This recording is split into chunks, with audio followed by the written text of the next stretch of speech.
Hello प्यारे साथियों, आप सभी का TH इंस्टीट्यूट में आप सभी का स्वागत है। मेरा नाम हिमांशु सिंह आप सभी के साथ जुड़ चुका हूँ।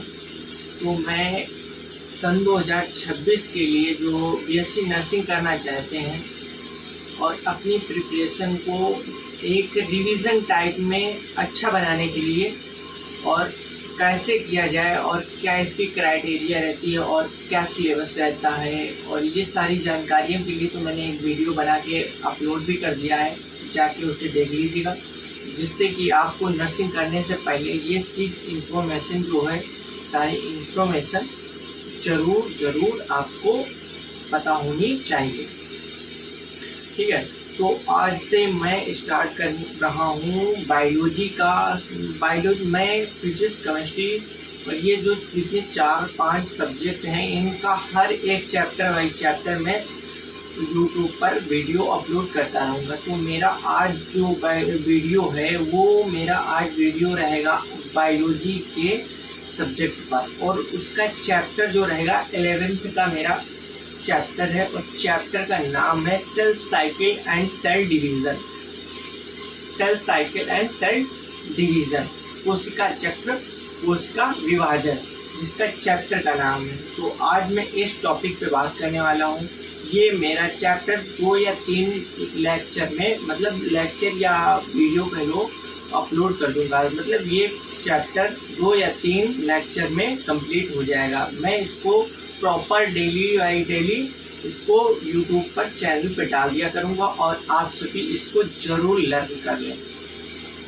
ठीक है, तो आज का मेरा टॉपिक रहेगा, अगर चैनल सब्सक्राइब ना किए हो तो वो चैनल भी सब्सक्राइब कर लें और बेल आइकन को प्रेस कर लें, जिससे कि हर एक वीडियो की जब मैं डालूँगा तो आपके पास नोटिफिकेशन आ जाएगा। ओके, तो इस आज का चैप्टर जो स्टार्ट करते हैं। चैप्टर आज मैंने पहले भी बता दिया कि चैप्टर मेरा रहेगा cell cycle and cell division. मतलब सेल का मतलब कोशिका हो जाता है, साइकिल का मतलब हो जाता है चक्र, एंड तो सभी जानते हैं एंड, और सेल डिवीज़न विभाजन हो जाता है।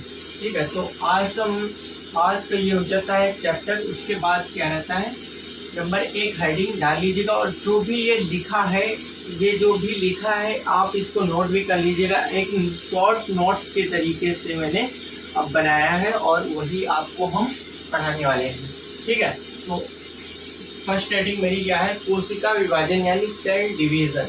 सेल डिवीज़न कितने प्रकार के होते हैं, तो सेल डिवीज़न जो होते हैं हमारे 3 प्रकार के होते हैं। कितने प्रकार के होते हैं, तो कौन कौन से होते हैं, 3 प्रकार के होते हैं। कौन से होते हैं, समसूत्री, अर्धसूत्री, असूत्री। ठीक है, ये जो मैं टॉपिक, देखो छोटा बोर्ड है तो इस पर जितना हो सका उतने किया है मैंने, और ये समसूत्री, अर्धसूत्री और असूत्री क्या है ये मैं अगले वाले वीडियो में या उसके अगले वाले वीडियो में ये भी हम बता देंगे कि ये समसूत्री क्या होता है और अर्धसूत्री क्या होता है। ठीक है, तो ये 3 प्रकार के होते हैं। सेल मतलब कोशिका विभाजन कितने प्रकार के होते हैं, तो 3 प्रकार के होते हैं। कौन कौन से होते हैं, समसूत्री विभाजन, अर्धसूत्री विभाजन और असूत्री विभाजन होते हैं।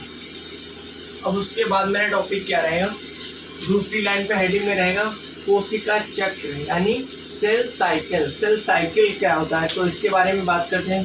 कोशिका विभाजन की सभी घटनाएं, मतलब कोशिका है, कोशिका विभाजित जब होगी तो उसकी जितनी भी घटनाएं होंगी, यानी जितने भी पैटर्न होंगे या स्टेप बाय स्टेप होते हैं। जैसे कि सीढ़ी चढ़ो, जब छत पर आपको जाना है तो सीढ़ियों को क्या करना पड़ता है, एक सीढ़ी को छोड़ के दूसरी सीढ़ी पे जाना पड़ता है, तीसरी सीढ़ी पे जाना पड़ता है। तो ये क्या हो गए, एक से एक को छोड़ा, दूसरे पे आए, तीसरे पे आए, चौथे, ये एक घटनाएं के स्तर हो गए। क्या हो गए, घटना के स्तर हो गए। तो इसी तरीके से यहाँ पे बताया गया है कोशिका विभाजन की सभी घटनाएं, यानी एक घटना हो चुकी है, उसके बाद दूसरी घटना होगी, तीसरी घटना होगी, ऐसे करके ये सभी घटनाएं, तो क्या हो गया, सभी घटनाएं कोशिका चक्र के रूप में। मतलब कोशिका चक्र, ये चक्र अब किसे कहते हैं, चक्र की बात हुई।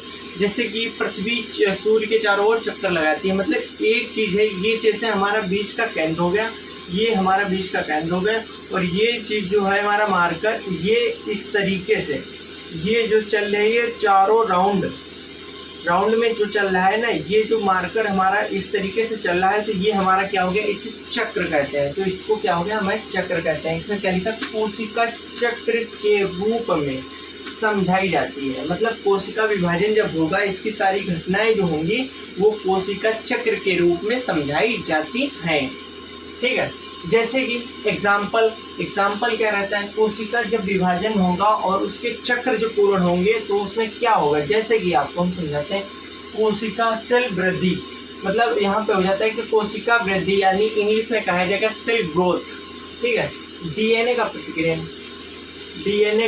प्रतिक्रियन, प्रोटीन का संश्लेषण, यानी कोशिका विभाजन होगा या सेल साइकिल जब चलेगा तो उसमें क्या होगा, प्रोटीन का संश्लेषण होगा। यानी प्रोटीन का संश्लेषण, कहने का निर्माण एक अलग होता है, संश्लेषण करना एक अलग प्रक्रिया होती है। तो क्या हो जाएगा यहाँ पे, प्रोटीन का संश्लेषण करना। ओके, उसके बाद चौथा क्या दिया गया है, चौथा एग्जाम्पल है मेरा, केंद्रक एवं कोशिका द्रव का विभाजन होता है। मतलब केंद्र होगा, केंद्र के अंदर कोशिका विभाजन, जो कोशिका द्रव होगा उसका विभाजन होगा। ठीक है, ये समझाया गया नंबर। अब हमारा तीसरी हेडिंग आ जाती है। तीसरी हेडिंग क्या है, आप नोट भी करते रहिएगा क्योंकि ये शॉर्ट नोट्स हैं।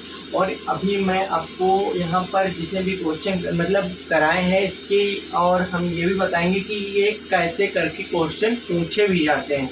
ठीक है, अभी आप पढ़ने पे ध्यान दें। हमारा तीसरा हेडिंग क्या रहेगा, कोशिका चक्र की, फिर क्या दिएगा, कोशिका चक्र की 2 अवस्थाएं होती हैं। अब इसके बाद आ जाएगा कि कोशिका चक्र की कितनी अवस्थाएं होती हैं। तो कोशिका चक्र की कितनी अवस्थाएं होती हैं, वो होती है हमारी 2 अवस्थाएं होती हैं। कौन कौन सी होती हैं, एक होती है इंटरफेज, दूसरी होती है एम फेज।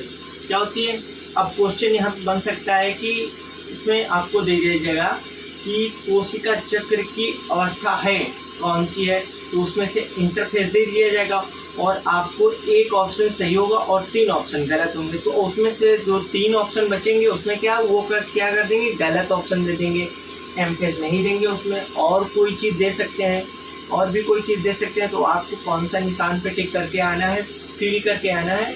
तो वो क्या रहेगा, इंटरफेज अवस्था। जिसे इंटरफेज अवस्था को क्या बोलते हैं, अंतरा अवस्था बोलते हैं। और एम फेज को क्या बोलते हैं, मैंने क्या बोला, कोशिका विभाजन, कोशिका चक्र कितने अवस्था की होती है, तो 2 अवस्था की होती है। कौन कौन सी होती है, इंटरफेज अवस्था होती है, एम फेज अवस्था होती है। इंटरफेज अवस्था को क्या कहते हैं, अंतरा अवस्था कहते हैं। और एम फेज को क्या कहते हैं, विभाजनकारी अवस्था, प्रावस्था कहते हैं। ठीक है, तो अब ये हो गया है। इसके बाद आता है इंटरफेज। मैंने क्या पढ़ा है, 2 होती हैं, तो पहले इंटरफेज होता है फिर एम फेज होता है। पहले फिर हम इंटरफेज की बात करते हैं, उसके बाद हम क्या करेंगे, एम फेज पे बात करेंगे। इंटरफेज को मैंने पहले बता दिया, क्या अंतरा अवस्था कहते हैं। इंटरफेज अब है क्या चीज़, ये भी तो जानना जरूरी है। इंटरफेज है क्या चीज़, ये भी एक जानना जरूरी है। यहाँ पे क्या दिएगा, कोशिका, आप ये नोट भी करते रहिएगा। ओके, तो कोशिका विभाजन की तैयारी की अवस्था, मतलब अब यहाँ पे क्या समझाएगा, कोशिका विभाजन होगा, कोशिका विभाजन की जो तैयारी करने की अवस्था होगी। यानी कहने का अर्थ ये है कि आपको अगर मतलब अपने घर में या सिस्टर की या भाई की शादी होती है, शादी जैसे हो रही है, जैसे कोई भी डेट फिक्स कर दी गई हो, उससे पहले क्या किया जाता है, हर एक चीज़ की तैयारियां की जाती हैं कि सब्जी लाना है और भी कई चीज़ें लानी हैं, बहुत सारी जैसे चीज़ें हो जाती हैं। उन चीज़ों को एक तैयार कर पहले से प्रिपरेशन मतलब ये कर लिया जाता है कि मतलब तैयारी कर लिया जाती है, और फिर वही जो चीज़ तैयार करके और हम बारात वाले दिन उसको यूज़ करते हैं। तो वैसे ही यहाँ पे बताया गया, कोशिका विभाजन जब होगा उससे पहले यानी वो अवस्था होगी तो वो तैयार किया जाएगा। यानी इंटरफेज जब चलेगा तो ये क्या होगा, उस सबसे पहले ये अपनी तैयारी कर लेगा, उसके बाद में ये इंटरफेज विभाजन अवस्था जो होती है ये चलती है। इसके बाद दूसरा नंबर क्या दिया गया है, इस अवस्था में सेल साइकिल का 95% समय लगता है। यानी ये कोई भी अगर समय लेता है, कहने का अर्थ ये है कि जैसे कि इंटरफेज अवस्था चलेगी, जब इंटरफेज अवस्था जो होता है ना, सबसे ज़्यादा टाइम लेता है। एक चक्र पूरा करने में विभाजन करने में सबसे ज्यादा चक्र मतलब समय लेता है। तो कितना बता रहा है यहाँ पे 95, यानी 100% में 5% छोड़ के 95% ये टाइम लेगी अपना चक्र पूरा करने में, ये बताया गया। सेल साइकिल का जो समय काल रहता है, एक साइकिल मतलब एक चक्र, मैंने क्या बताया था, जैसे कि मेरा ये एक सेंटर हो गया और ये राउंड करने की, ये हमारा जो हो गया राउंड हो गया, ये राउंड करेंगे तो ये चक्र हो गया। और एक चक्र लगाने में कितना इंटरफेस को समय चाहिए, तो वो 95% समय चाहिए। ठीक है, ये हो गया। तीसरा हमारा हेडिंग क्या रहेगा, इसलिए इंटरफेस का तीसरा हेडिंग क्या रहेगा, इंटरफेस के दौरान क्या लिखा है, इंटरफेस के दौरान कोशिका उपापचय रूप में सक्रिय हो जाती है, मतलब एक्टिव हो जाती है। इंटरफेस जब चलेगा, इंटरफेस जैसे ही अवस्था चालू होगी उसमें क्या रहेगा, कोशिका की उपापचय, कोशिका की जो मेटाबॉलिज्म होती है वो क्या रहेगी, तुरंत एक्टिव हो जाएगी। एक निष्क्रिय होती है, एक एक्टिव होती है। तो यहाँ पे क्या होगी, एक्टिव हो जाएगी तुरंत, जैसे ही स्टार्ट होगे तैसे ही क्या हो जाएगा, उपापचय में सक्रिय हो जाती है, यानी एक्टिव हो जाती है। अब बात आती है इंटरफेस की कितनी अवस्थाएं होती हैं। इंटरफेस की कितनी अवस्था होती है, तो वो भी क्या होती है, 3 अवस्था होती है। कौन कौन सी होती हैं, वो इंटरफेस की अवस्था कौन कौन सी होती है, तो इंटरफेस की अवस्था जो रहती है 3 रहती है। 3 कौन सी रहती है, G1 फेज अवस्था रहती है, ठीक है। उसके बाद कौन सी रहती है, S फेज रहती है, और उसके बाद क्या रहता है, G2 फेज रहती है। तो ये कितनी रहती है, 3 रहती हैं। फिर से इंटरफेस की व्यवस्था कौन सी है, तो ये हो जाती है 3। अब जैसे कि यहाँ पर ये पूरा हो चुका है, ठीक है। इसके आगे का जो रहेगा हम कल वीडियो अपलोड करेंगे, मतलब ये है कि मैं कल वीडियो बना के परसों अपलोड कर दूंगा, ठीक है। ये वाले जो वीडियो बनाया मैंने ये कल अपलोड हो जाएगा, और आप सभी ऐसे ही देखते रहिएगा। अब इसमें से हम आपको बताते हैं क्वेश्चन बीएससी नर्सिंग में एग्जाम में कैसे पूछा जाएगा। तो अब पूछने का जैसे कि तरीका होता है, ये आप दे दिया जाएगा कि कौन सी प्रावस्था जो होती है 95% टाइम, एक चक्कर मतलब पूरा करने में 95% का टाइम लेती है, तो उसमें क्या रहेगा, इंटरफेज अवस्था दे दिया जाएगा, ठीक है। अब यहाँ पर जैसे किया जाएगा, यहाँ पर जैसे कि अभी मैंने कोशिका चक्र के बारे में बताया था कि कोशिका चक्र जो होते हैं इसमें से कौन सी कोशिका चक्र का मतलब अवस्था है, तो उसमें इंटरफेस दे दिया जाएगा या एमफेज दे दिया जाएगा। एमफेज दे दिएगा, मान लीजिए मैंने एक ऑप्शन एमफेज दे दिया, ओके। तो उसमें क्या रहेगा, एक देने पे बाद में इंटरफेस दूसरे ऑप्शन में नहीं दिया जाएगा, या दे दिया जाएगा, एक में दे दिएगा इंटरफेस, एक में दूसरे में दे दिया जाएगा क्या, एमफेस। और तीसरे ऑप्शन में दे दिया जाएगा ए एवं बी दोनों, और तीसरे चौथे ऑप्शन में क्या दे दिया जाएगा, चौथे ऑप्शन में दे दिया जाएगा कि इनमें से कोई नहीं है। तो आपको ऑप्शन में कौन सा फिल करना है, सी नंबर ऑप्शन, क्या, ए एवं बी दोनों, ठीक है। तो ये हमारा ऐसे करके क्वेश्चन पूछा जाता है। बल्कि इस चैप्टर में अभी जो मैंने इतना पढ़ाया है इसमें से आपको ये मान के चलना 2 या 3 क्वेश्चन इसमें बने, जैसे कि यहाँ पर बन जाएगा एक क्वेश्चन यहाँ पर, ठीक है, एक क्वेश्चन यहाँ पर बन जाएगा, और इसमें उसका वैल्यू की सभी घटना है।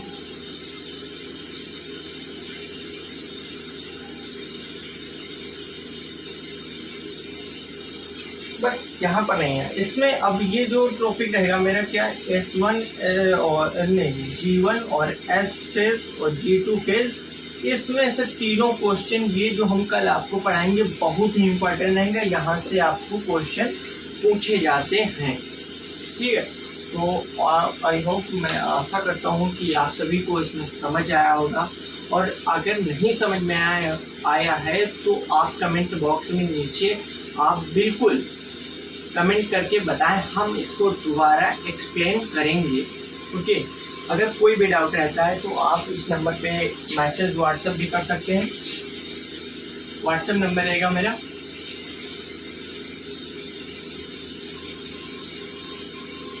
9214 69 22 79, ये व्हाट्सएप नंबर रहेगा। अगर कोई भी आपको बीएससी नर्सिंग से लेके जीएनएम, एएनएम और नीट, बीएससी नर्सिंग, पैरामेडिकल, इनसे रिलेटेड कोई भी आपका अगर डाउट है, कोई भी डाउट है, एनी डाउट, तो आप इस नंबर पर मैसेज करके आप पूछ सकते हैं। मैं आपको तुरंत रिप्लाई करूँगा, या कुछ डिले भी हो गया तो मतलब रिप्लाई आपको ज़रूर आएगा, ठीक है। ये चीज़ रहेगी। आपको कोई भी डाउट हो तो इस नंबर से आप पूछ सकते हैं, नहीं तो आप कमेंट में बिल्कुल आप करिएगा, मैं उसका रिप्लाई मिलेगा आपको, ठीक है। तो इसी का, और अगर चैनल जो सब्सक्राइब नहीं किए हैं तो चैनल भी सब्सक्राइब कर लें, जिससे कि अब मैं एक मतलब हर डेली का डेली जो रहेगा मेरा 1-2 लेक्चर ज़रूर डाला करूँगा। अभी एक लेक्चर डाल रहा हूँ, कुछ दिन के बाद में केमिस्ट्री और फिजिक्स का डेली, मतलब बायोलॉजी, केमिस्ट्री, मतलब 2 सब्जेक्ट के डेली लेक्चर डाला करूँगा। एक सुबह डाल दिया करूँगा, एक शाम को डाल दिया करूँगा। और नर्सिंग एप्टीट्यूड भी आगे चल के पढ़ाएंगे, क्योंकि नर्सिंग एप्टीट्यूड जो सिलेबस रहता है बहुत बेसिक कंसेप्ट रहता है इसका, कि मतलब ज़्यादा, मतलब अगर आप का दिमाग भी लगाएंगे तो ये समझ लेना कि आप कर लेंगे। 24 क्वेश्चन रहते हैं। हमने पहले भी बताया था कि हर एक सब्जेक्ट का, जैसे केमिस्ट्री रह गई, केमिस्ट्री में भी 24 आएंगे, फिजिक्स में 24, इंग्लिश में भी 24 और बायोलॉजी में 24, नर्सिंग एप्टीट्यूड में 24, पूरी टोटल क्वेश्चन आएंगे। तो वो आएंगे आपके कितने, 120 क्वेश्चन आएंगे, जिसमें से आपको गवर्नमेंट कॉलेज लेने के लिए 100 क्वेश्चन राइट होने चाहिए। आपको श्योर पक्का है, पक्का मतलब कॉलेज मिल जाए। आई होप, मैं आशा करता हूँ आप सभी को समझ में आया होगा, और चैनल को सब्सक्राइब कर लेना और लाइक कर देना और दोस्तों को शेयर भी कर देना, ओके। तो मैं हिमांशु सिंह आपसे इजाज़त लेना चाहता हूँ।